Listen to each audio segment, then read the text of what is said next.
completion rate ng Batasan Station ng MRT-7 nasa halos 100% na. Brigada Justin Ocson, ibrigada mo! Brigada Live Report.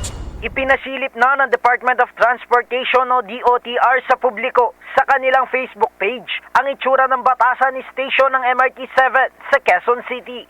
Ayon sa DOTR, nasa halos 100% na ang completion rate ng proyekto. Nakahanda na rin ang mga pasilidad ng istasyon tulad ng turnstile gates, ticket counters sa train platforms.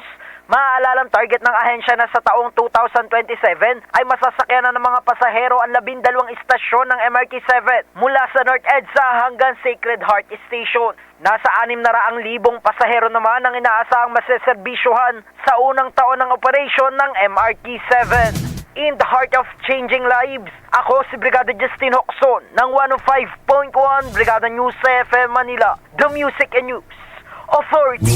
Ang bahaging ito ay hatid sa atin ng Power Cell Salabat, ginhawa ng bawat nangangarap.